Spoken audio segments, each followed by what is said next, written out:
Welcome to Hong Kong. Hong Kong is the home of my family and has some of the best and most vibrant foods in the world. From Dai Pai Dongs to dim sum and roasted meats to sizzling buns. I've always felt connected to my heritage and my culinary journey. What better place to bring some of my good friends as we cook, meet people, and have a laugh in the city that made me fall in love with food. Welcome to my Hong Kong kitchen.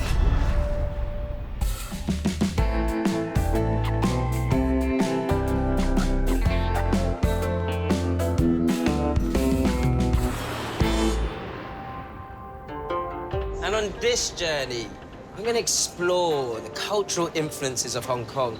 I'm joined by a business titan, a culinary genius, and a really good friend of mine for a long time. It's Nisha Katona. Jeremy. This is the world's longest outdoor escalator. How long? It's over 800 meters long. We're just going to keep going until we find some food, I think.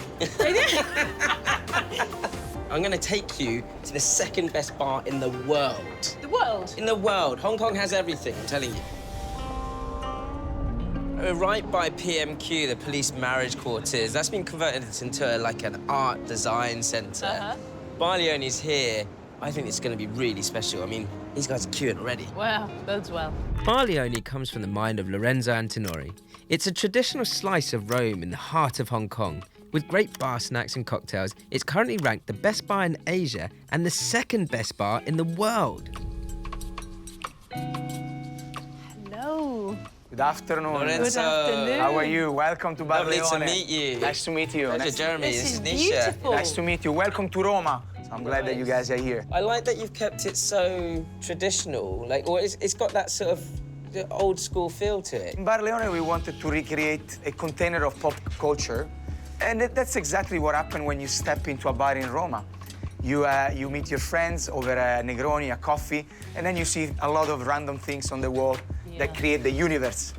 So are you ready to try some drinks? Yeah, why not? Yeah, why not? We're gonna start with a couple of cocktails. To start, Lorenzo is giving us his version of a classic Negroni and an Il Cacciatore.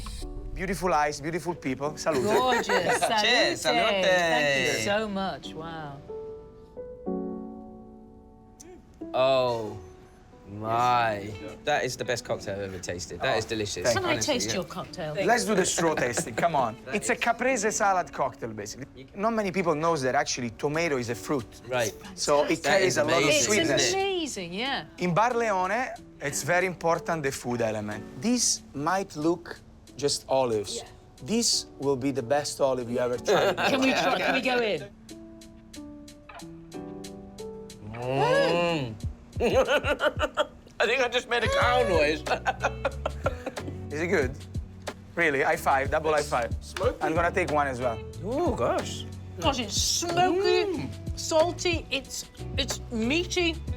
It's balanced, right? Perfect, yeah. Yeah. Are these the Gordel olives? These are Gordal olives. Yeah, Hey, you know your olives. I love an olive. You're good at Oh, this. good olive is a great thing. Wow. Oh. So we have parsley oil, Parsley oil. sun-dried tomato, and then we call it Italian hummus. We use cannellini beans, blended together with a little bit of tahini. Deep-fried sourdough. This is a sourdough that we get from a local bakery. I do love this about Hong Kong. I think it's something that people possibly take for granted a little. The fact that you can have amazing Dai Pai Dong and Cha Cha Tang, but then also have Italian, Vietnamese. It's the beauty of the city. Everything's around the corner. And this is another dish that I have. I love that you said 3 and you bring us 4. Yeah. That's what I love about These I you. want you guys to try these. Okay. This is our arancini, basil, tomato, Parmesan cheese, and grana padano, and a little bit of black pepper. Nice. Okay, let's try this. Oh, right. Oh, you're much Wow. more delicate. No, I know, because I'll be wearing it. And I want to keep my hands I'm okay clean with for that. my cocktail glass, Oh my God. It looks like the cord of a telephone. My kids are going to love this because they love a cheese pool. The cheese pool is very important. I'm still going. That's I don't know if some I'm quite tall cheese. enough for Wow. this. The brine that makes the olive smoke. Nice. It's added to mascarpone. Oh, come So on. you have smoked mascarpone dip. I brush my teeth with that. So good. Face mask. Do you mind if we just perch here all night? Stay all night. I'll give you a shaker. You make cocktails tonight, okay? I'm going home. I go. I leave. What a treat for Nisha. I hope what I have planned in my kitchen compares to Lorenzo's, but mine is well rooted in Chinese tradition. Is this a classic Hong Kong dish? Really classic, very, very traditionally Hong Kong. It's my sweet and sour king prawns. I think a lot of people think that sweet and sour was kind of invented in the West. Yeah. But no, sweet and sour, its home is here. Let's get straight into it, starting with roughly chopped wedges of red onion, along with dehydrated pineapple and coriander leaves and stalks. We don't want to waste any of it. Really easy. Okay. You can make up the sauce. Some rice vinegar and palm sugar here are going to give you that sweet and sour base. Does it have to be rice vinegar? If you don't have rice vinegar, you can use any type of vinegar. But I'd say that malt vinegar, distilled vinegar, is slightly more harsh flavoured, so maybe a little less than the rice vinegar.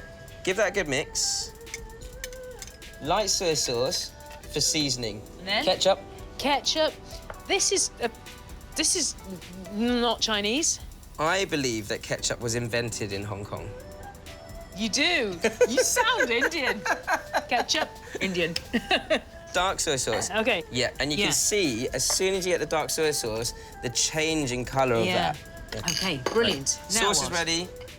Your base veg are there. Yeah. The prawns need butterflying. Uh-huh. I'm going to show you how to do this.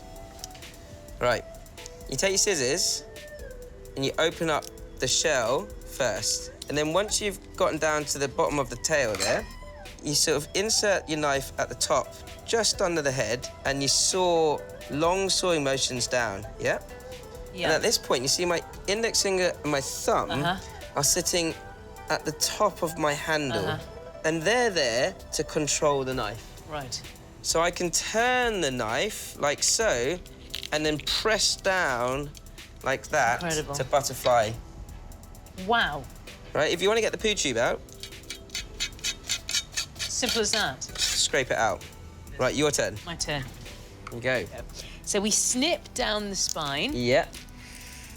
Long sawing motions. Long sawing motions. Yeah. Cleaner. They end up at the top. End up at the top. Right, and then hold on to the head. Hold on to the head. Twist over. Twist over. Press. And pull down. Yep. Okay. Good. That's a clean cut. There you go. There you go. Once we've butterflied all the prawns, we make 3 to 4 slices across the body. This will stop them from curling up when they're fried. Next, simply pop them into a bowl and add a generous amount of corn flour or cornstarch and give them a good mix, ensuring they're all fully covered. This, around meat or prawns, is to give it a slight crisp edge. Nice. Not that this dish is a crispy dish. It's there more so that the sauce, when it goes round, that caramelised sauce can wrap around every prawn really well. I want to write everything you say down. I'm loving it. Yeah. Right. The absolute key to this, especially because it's prawns, is that when you're cooking this, and I'm going to almost stir-fry this in 2 stages. I'm going to shallow fry the prawns first and then stir-fry it to finish into the sauce. But it needs to be on a really high heat. And then you lay your prawns in. This initial fry shouldn't take any longer than like 1 minute, you know, with a quick turn of the prawns, just to make sure that sort of both sides gets a little crisp. Yeah. You're not sort of fully cooking the prawns at this stage. So once your prawns are sort of turning colour and they've got that slight golden brown, pinky coral colour out there, you can go straight out. Okay, from here, it's just as quick, you know, but the absolute key is making sure that your wok is smoking hot all the way through. Yeah, same temperature as the prawns. Same temperature. And we're gonna start to sear these onions and coriander leaves. And then these only really need a bit of a char.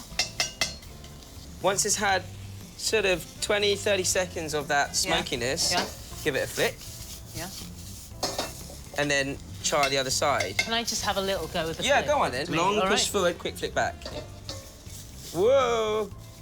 Try and keep your arm straighter. There we go. Straighter arm. Much better. Work. And back down on the heat, though, because you don't want to lose that heat. Don't lose the heat, You only do it sort of 2 or 3 times, and what that does is it cools the wok very quickly and the smoke comes up here rather than in the wok. Right.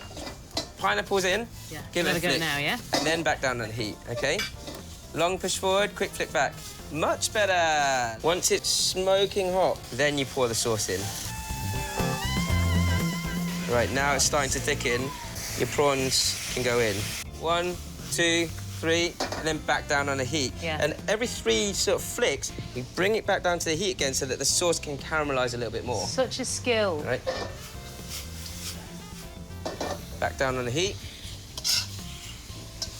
And that takes a little bit of practice, that That because is like some kind of dark art. What a great colour. it really is as quick as that. That is stunning. God, that's amazing. BYOT, bring your own tissues. That's a proper sweet and sour, isn't it? Best sweet and sour I've ever had. Welcome to Hong Kong. What a great start to Nisha's journey. Italian with a twist and sweet and sour prawns. And the best is yet to come. So where are we headed? Just behind us, we've got all the kitchenware shops. And we're in Yau Ma Tei, Temple Street, which is famous for clay pot rice. Do you like clay pot? I don't understand it, but I love it when I see it. It's one of my favourite things in Hong Kong to eat. And you're gonna absolutely love this. They cook everything on fire very, very quickly. It's incredible. So is that a very Hong Kong dish, the clay pot? Very traditional. Yeah. It's claimed that clay pots have been used for over 20,000 years in China. This ancient technique not only steams the rice, but also steams the ingredients for a rich, smoky and deep flavour. I mean, this is a Hong Kong kitchen right here. Wow. That is like some kind of magical musical instrument. That is incredible. We've got at least 20 or 30 clay pots on the go at the same time. The way it's cooked is very particular. You know, everything is cooked from scratch. The rice goes in, it gets topped with the topping, depending on what we order, right? And at the right time, they pour oil around the top of the lid, and then when it sips down into the clay pot, it crisps the bottom of the rice up. And that's how they make it so perfectly. Look how many knobs there are on the hob. Should we let them be? Yeah, let's let them cook. We'll go in order. We'll go in order. Oh, I'm excited. You're Welcome excited. to Temple Street. This is heaven. This is popular with the locals as well. It's extremely popular. Do you judge it by that as well? I mean, I think the British taught Hong Kong people how to queue. Yeah? It is popular for a good reason, you know. So what should I be looking at here? In this restaurant, I quite like the veggie ones. Agreed, Like yeah. the mixed mushroom rice pot. Please can we get that one? You want to try that? Definitely. Try that and one Yeah. of the meaty ones. Can we go ribs? Yeah, ribs is good. Or chicken knee cartilage, you said you wanted I to do try. like that. Yeah. Honestly, do you wanna try mind? that? Yeah, okay, we'll try that. Yeah. Yeah. You know what? We're only in Hong Kong together once. Let's get 3. 100%. Yeah, because it would be rude not to, wouldn't it? You'd hurt their feelings. Go. Wow. Here, that's the dal meal, huh? Okay, you take it in the bowl? Yeah, and yeah, use it, just go for it. There's no etiquette here. The core techniques of Chinese cooking, or Cantonese especially, stir frying, deep frying, steaming, braising, roasting, and double cooking. Yep. Double cooking's 2 or more of those techniques. Yeah. And if you master those 6 techniques, you can cook anything. Oh, going. Woo!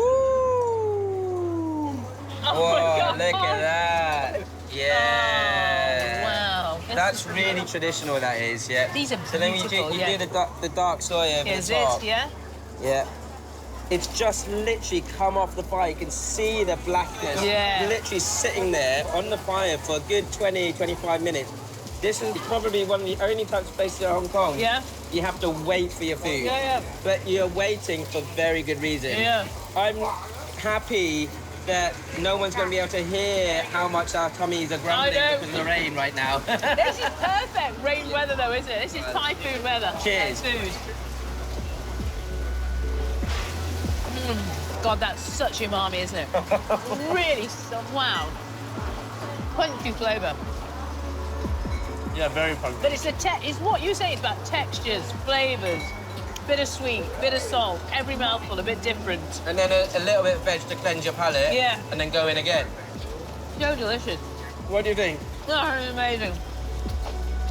I love that even within each one of these, it's 1,000 different flavours and textures.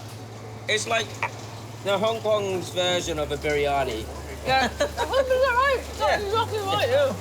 Have you got a favourite? Ribs. The rib. Love a rib. Can't beat ribs and rice, can you? It's an amazing cuisine, Jeremy. I'm presuming this is not the kind of thing you cook at home very often. I cook it. Do you? A lot. When I know no one else is at home, because I want to eat it all myself.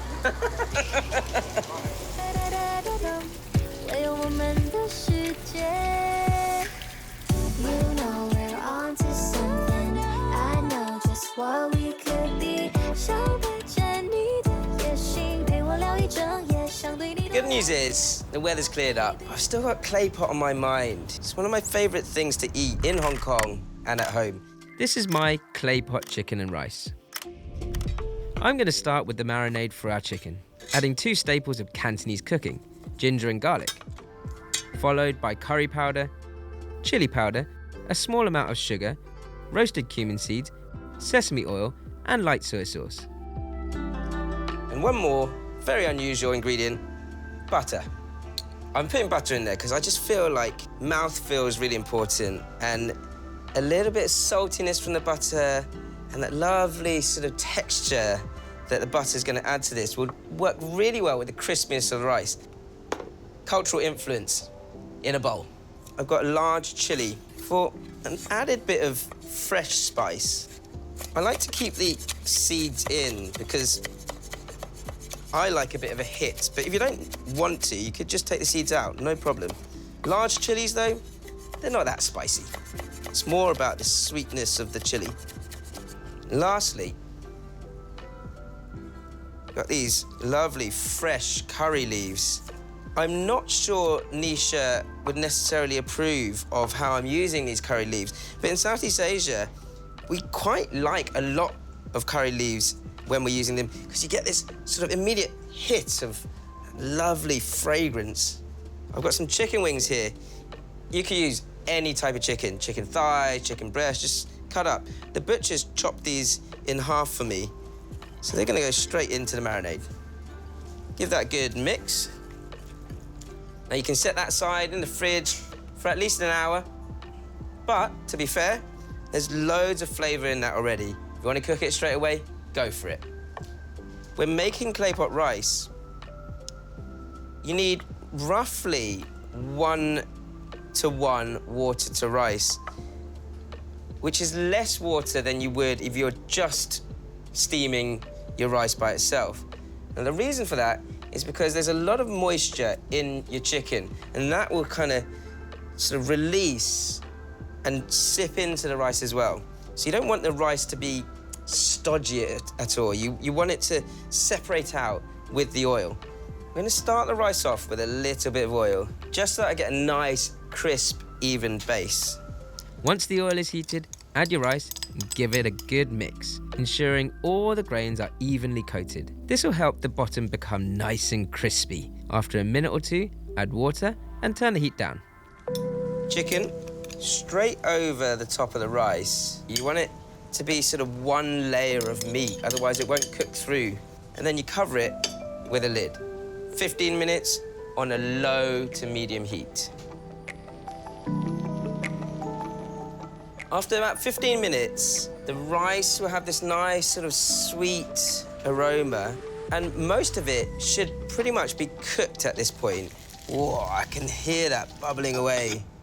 And so what we do, and this is the really sort of traditional restaurant way to do it, how they did it in the clay pot rice restaurant, is they pour oil over the side of the lid and allow that oil to sip into the rice.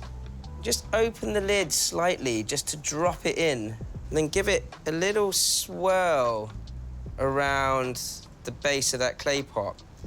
And that is going to create this really lovely, crisp bottom on that rice. If you don't have a clay pot at home, and you feel a little uncomfortable doing that, just add a little extra oil at the beginning of the cooking process, and you'll still get a nice crisp on the rice. But most importantly, you want to allow it this time for the next sort of 5 or 10 minutes to crisp up. What you want to do is you want to cook it to a point where it's just about to burn. Now, that smell has changed to a light smoke, so I'm going to switch that straight off. And it really is cooking with your senses, because when you hear that sizzle and that crisp, it's almost like popping sound of the rice, you know you're there. Whoa. I'm excited. I hope you are too. Look at that. I've got this homemade chili soy here, generous drizzle over the top. Woo-hoo-hoo. And there it is, clay pot chicken and rice. Look at that, perfectly crispy.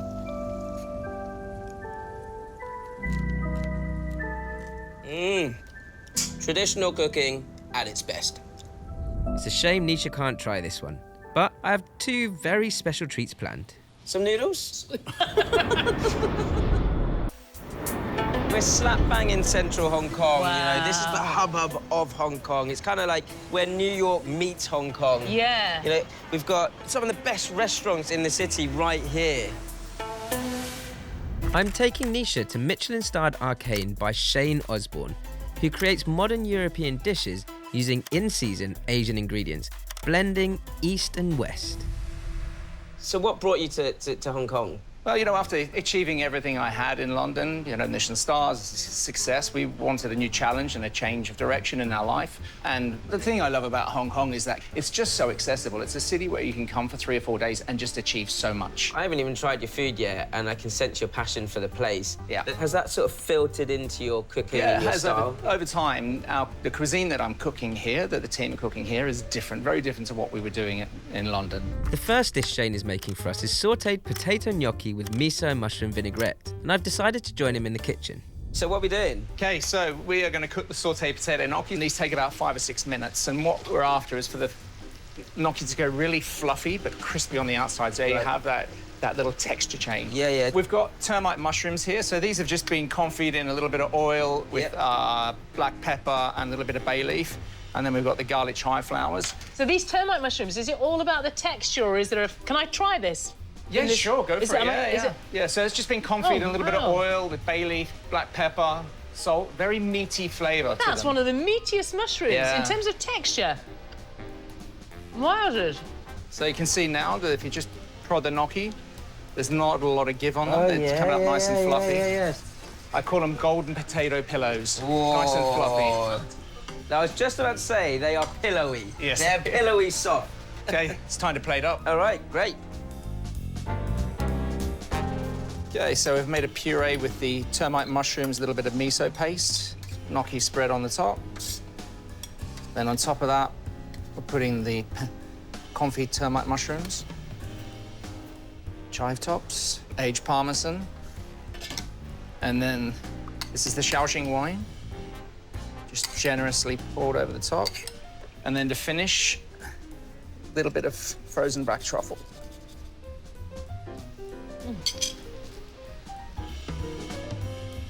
Comfort food at a kind of a next kind of level. So That's elegant. yeah.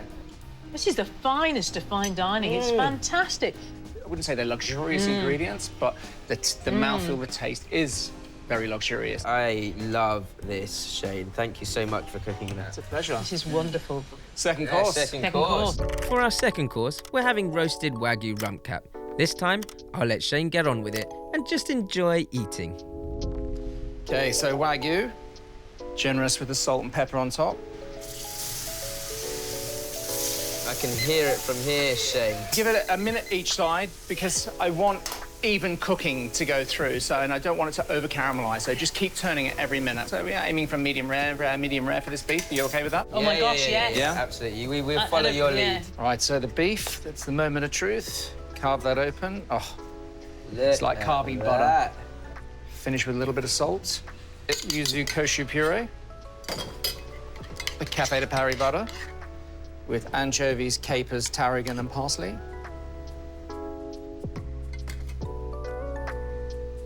charred grello new season onion, and these are just maitake mushrooms.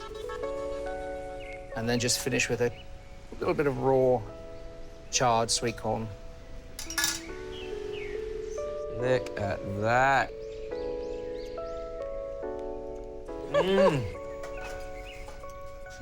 That. The texture, the flavour, the seasoning, perfect, but it's almost choose itself. It's crazy, isn't it? Because you've got that crunch, and then it is just butter and It's heavenly, isn't it? aloe and heaven, yeah. The best thing for me is that I'm not missing the chips. You'll get plenty of them when you get back to Doncaster, mate. And finally, we're having Shane's signature dessert, yuzu and lemon posset, white chocolate tui, blood orange, and yogurt ice cream. We call them bubbles. I call them Bubbles, bubbles. bubbles. Yeah. This is the chocolate caramel that I'm going to roll through the pasta machine. Ooh, There you go. You're a magician. that's fun. This is crazy. Do you like some kind of food sorcerer? Oh, God, it's so comforting as well. The flavour of these that are just in season at the moment, the mikan, the tangerine from Japan, they're just a beautiful burst of flavour. Flavours keep coming. Yeah. Oh, wow. Oh, gosh. At the beginning of the conversation, I was really, really happy to hear how much you love Hong Kong. Yeah. But I now want to just take you back to England with me. Okay. I don't have the clothes for it anymore, mate. You know, I'm a shorts and a t-shirt guy, you know, living in Hong Kong. Thank you so much, Shane. It's been a pleasure. It's been an absolute honour for us. Honestly, you've spoilt us. Well, I hope you've enjoyed my home city. Yeah, cheers to that. I'm just going to eat Yeah, it. keep going, mate, yeah. I want to see that completely empty. After being both inspired and spoilt by Shane, it's time to take Nisha to one of my favourite spots on the other side of Hong Kong, Hot Pot. I know we've eaten quite a lot today already. I'm no lightweight, Pang. There's a lot of space left. It is my job to feed you Very when in good, Hong yeah, Kong. yeah. You know, we've done clay pot. Yeah. I'm guessing you like hot pot. I'm such a big hot pot fan. Oh, you are? Yeah, but I hear it's different here a bit. Well, it's different. It's the same concept, Yeah. but it really is all about the freshness of the food. Yeah. But there's this great place called Lao Ha, Uh-huh. which is like underground hot pot. Oh, amazing. So it's a lower floor, like Yeah. basement hot pot. Yeah. And it's just around the corner. I think you're gonna love it. I would love to understand the system. It's a tick list, so we just tick everything. Okay, Tick, well, tick, as tick, long tick, as it's tick. everything. Is this it? This is it. They made it feel like the old Hong Kong. How cool is this? It's so cool. It's the neons. Yeah, it's yeah, so look at this. cool. Hot pot, or da bin lo, is one of the most loved national pastimes in Hong Kong. It's flexible, satisfying, and affordable. It's one of the best ways to bring together a table of friends or loved ones. How cool is this place? Wow. Knowing Nisha has an appetite as big as mine, I've pre-ordered a selection of my favourite dishes ready for the hot pot. Jeremy, this is fantastic. So which side is which, Jeremy? Chicken on this side, pork broth on the other, and there is a bit of a system Yeah. to this because obviously everything's raw. Yeah. You know, so I think it's always good to have people like you and I who know what we're doing a little. I'm gonna put the chicken in first because that's gonna take a bit of time to cook, you know. Talk to me. So you picked up the black chopsticks. Give me this etiquette lesson. Yes, these chopsticks over here are for cooking. For cooking. And the the red chopsticks ones? on your plate Yeah. are for eating. Okay. Got my own little ladle. Yes, Yeah? exactly. That fish doesn't take long to cook. Would you at say it's all. done, I'm yeah? going to take mine out in a second, yeah. And then I'm going to make a little sauce. What do we do? Right, a bit of everything. Yeah, I'll Do you go a want bit of some chilli in? coriander. And then you dip in here, yeah? That's it. Dip in, see what you think. That is so good. Yeah? Oh, my word. Can I go in with the beef? Yeah. Hey, you don't have to ask me. You don't ask my permission. Yeah. No, I feel as though I've got to check in with you. It's my third batch of beef already, yeah? Hey, well done. Yeah. The beef is so good. We always leave the noodles to last. So when you've taken everything else out, Yep. top up with water, noodles in. Yep. Because at the very end, the soup will be at its tastiest. I'll tell you what Few we've got minutes. here. Yep. That was a bit left field. Sweet corn. I ordered that. Less so for the sweet corn, more so to add sweetness to the stock. Let's put it in. Yeah, go for it. Look at the veg in there. You know, you could almost have it devoid of meat, to be honest. But yeah, I mean, you eat all meat, right? But you I eat all meat, yeah. But from an Indian perspective, that's not that usual. No, it's very unusual. Did you grow up eating meat? The only meat that I was forbidden was beef. So as a result, when I got to 17, I started to eat more beef than any human could possibly. When everyone else was out clubbing, I was trying to get down to a Bernie Inn to order steak and chips. Honestly. Oh, wow. And so it's ridiculous because I'm in my 50s now and still beef holds this allure for me because it was forbidden to me I see. Do you for want to try 15 this? years. Yeah, do you want me to? OK, brilliant. Throw it on there. Okay. This is really delicious. Now, I'm starting to taste the sweet corn. Try some of this. That's crazy. I've never had anything like it. Oh, that is lovely, isn't it? Wowzers. Oh, that is cleansing my soul. Ooh, I feel cleansed in my soul too, Jeremy Pam. Some noodles? Go on then, hit me. That's it, they're done already. Yeah, huh? very quick, very quick. You don't want to overcook your noodles, you know? You No, need you that don't bite. want to do that, do you? Yeah. Is there a word for an overcooked noodle? Yeah, bad chef. Bad chef! Bad chef! My problem is with hot pot or something like this is that I can just keep eating it because I feel like it's so healthy, you just keep going. You're right. And then sort of 3-4 hours later, I forget that I'm still eating it. 3 days in, and Nisha and I have eaten more than I thought was possible. But I think we both still have room for my feast.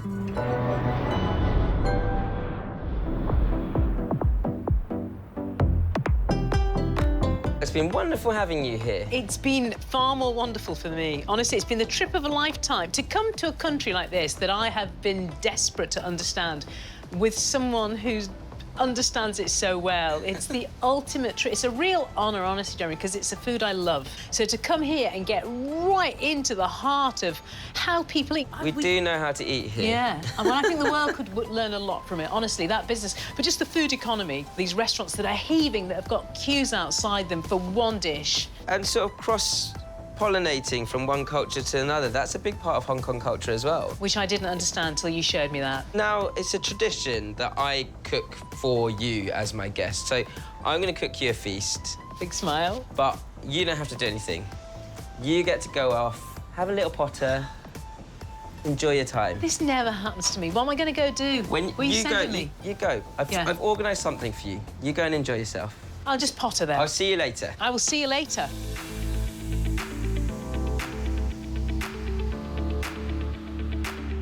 With just a day left together, I want Nisha's final meal to be special.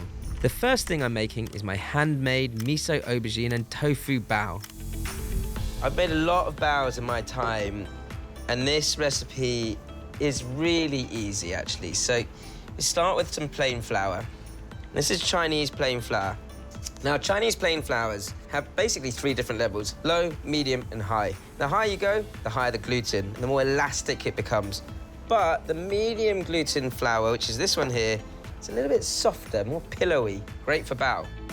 Mix all the flours in a bowl, then add sugar, baking powder, salt, and yeast. Got some warm water here. A little bit of milk just enriches the bao sort of sweetness, and some oil. You can make this with just warm water and oil too.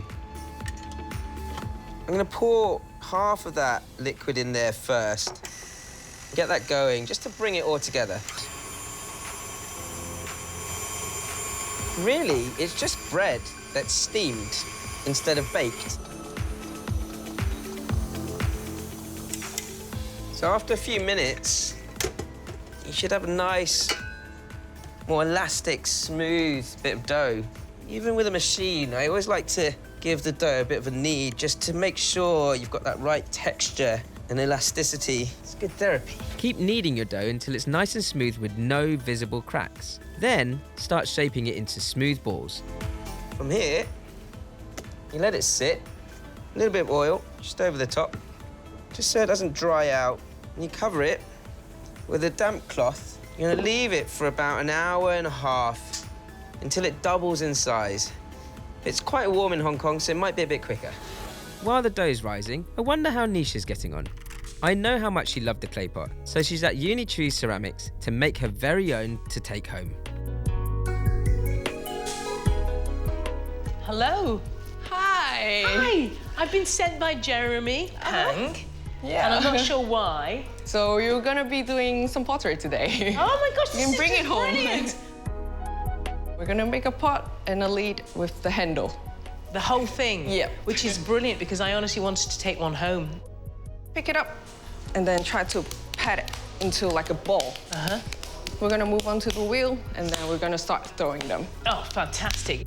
While Nisha is getting to grips with the clay, I'm going to start with the fillings for my bao. You can fill a bao with whatever you want. I'm going to do it with a miso aubergine filling. I'm going to start with some red miso mixed together with some sake, Japanese rice wine, and some mirin. And the miso itself would be really deep, salty.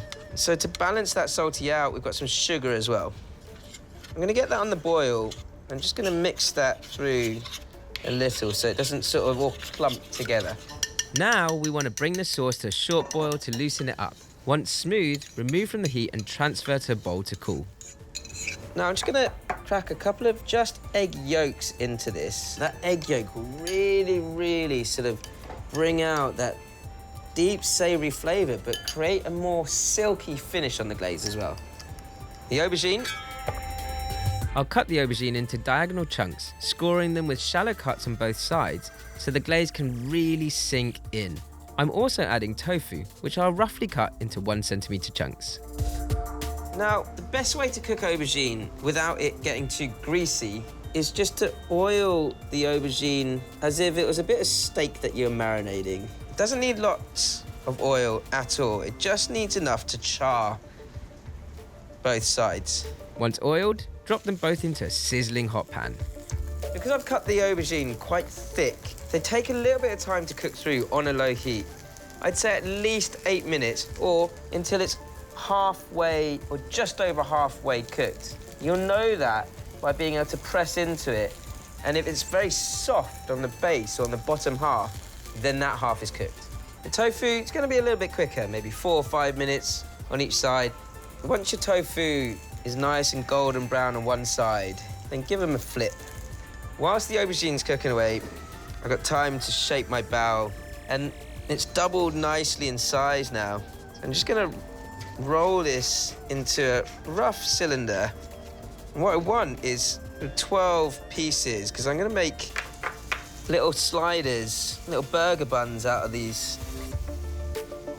Just cut in half and half again, so you can kind of measure out similar sort of size pieces of dough. And then we're going for my pinchy, twisty to make little balls of dough. You can see that lovely roundness there. And I'll do that with each piece. You can just roll a little ball. But what I'm gonna do is place one on top of the other. Now from here, we take the first set of dough that I've rolled and you just press it flat with the palm of your hand. And that will create little burger bao. Now I'm ready to steam the buns. I'll add some greaseproof paper to my steam baskets and place the buns on top, ensuring there's enough space for them to expand while steaming. Once that's done, set that aside. Another 15 to 20 minutes for the last rise. Once the aubergine and tofu are cooked, I'll add a generous amount of miso sauce, glazing each piece right to the edges. From here, I'm gonna pop it under the grill for a couple of minutes just to bubble up and char a little. We're gonna turn the wheel on. So you could put your feet on the paddle and then you can press it forward and you can see it's just gonna start moving. Wow. When we work on the wheel, we usually have to make sure the clay or your hand is wet. So the next thing is we're gonna center it. So keep squeezing it until I reach the top. And then I'm just gonna slowly take away my hand. You can give it a try. And then just slowly slide it up. That's perfect. So when we cone down, we're gonna use our left hand to push it forward. And then right hand on top to push it downward. We're gonna open up a hole so you can put a finger on top. And then pull it towards yourself. Do you know what's so nice about it? It's so silent. Really relaxing. Right now you can see it's quite thick. Yeah. So we're gonna try to make it a bit thinner. So we're gonna squeeze it a little bit on top and then slide up slowly and slowly release. Are you happy with this? I love it. It's gonna be a great pot. It's incredible, yeah. Oh, I feel under pressure now. Nisha's clay pot looked great, so I better not mess up these bows. When you're steaming your bows, you want a high heat and you want that steam to really, really be vigorously boiling. Straight over the top, 8 minutes on a high steam. So my miso veg double whammy here is looking delicious. That lovely char from the grill and my bow. Ooh, look at those. Didn't come part of the bow. So, Now to put it all together. Some tofu, aubergine, little curls of spring onion, and top that.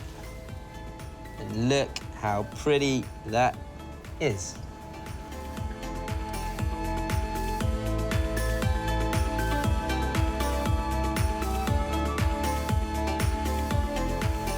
Nisha's gonna love it. I wonder how her pots are coming along. Next thing we're gonna do is we're gonna trim the lid into the shape that you want. Any shape I want. Yeah. Just gorgeous. It's really satisfying. It's so satisfying. Stop it for a second. Yeah. You have to think that, can you really pick it up like that? You make a very good point. Yeah, you can't. Yeah. So, do you think I So- should belly this bit in a bit? Yeah. I'm totally just doing anything here, Yumi, but I am loving it. That's good. So you're gonna pick it up and then try to put it on the pot. And then it should fit. Great. Wow. That's perfect.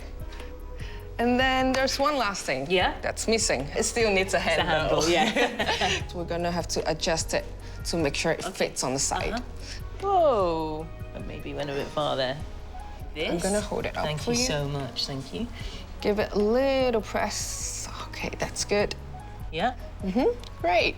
So we're done now. Yeah. So we're gonna fire it, and then when it's done, you're gonna see it with Jeremy. Oh, amazing. And then in its finished form. Yeah. Oh, that's fantastic. Thank you so I have thoroughly enjoyed this. You can come again anytime.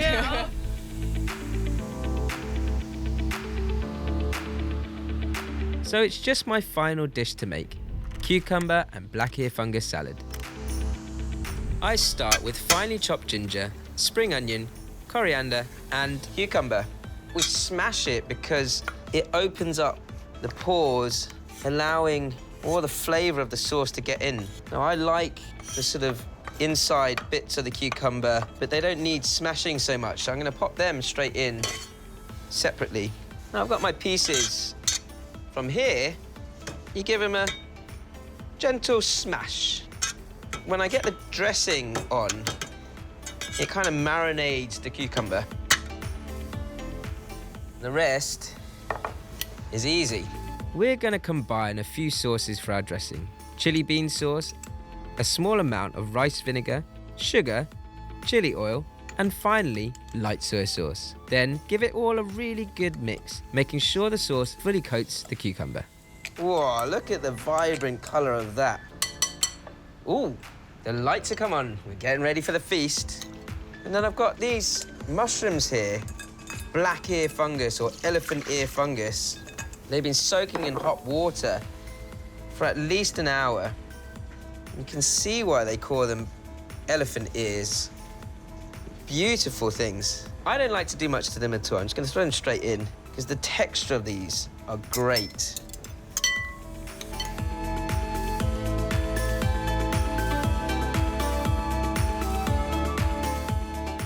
Let's set that feast up.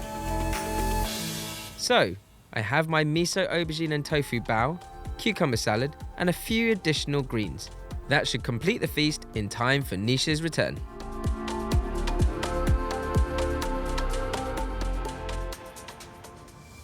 Hello. Hi. Look at what I made. Hey, you really did go for a little potter. It was the best day. Thank you so much. I made That's very cool. that. It's a hat. Yes, And commode. that is cool, isn't it? Take a seat, take a seat. That is so cool. It's my clay pot. I am impressed with that. I feel like I'm showing my mum something I made, but I'm so glad that proud you've of had this. this sort of clay pot, the full-on clay pot Yeah. experience. That was totally I mean, having eaten it, and then to make one, it's Yeah. incredible. No, it's beautiful. Yeah, look. I don't want to let this sit too long. We like to bring some of the crew in to eat with Excellent. us. To really have a proper feast. Guys. Hey, Hi. Mr. Jess, come Look and at join this us. feast. Nice to see you. Guys, tuck in. It's the only way. Can we just take a moment to look at how Jeremy Pang does his pak choi? I mean, that is beautiful. Cheers to Nisha. And to Jeremy for being possibly one of the best chefs in the world. Thank you so much, all of you. Team. What's been really surprising is actually the number of different cultures that don't just exist here, they thrive here and they sit at their very best. And then what I love the most is going to those places where the locals eat, where the locals are queuing. You come to Hong Kong and honestly, you taste the world, which is extraordinary. And the flavours will just haunt me forever. Absolutely incredible. And without Jeremy, I couldn't have done that. You know, I couldn't have been brave enough to do any of those things.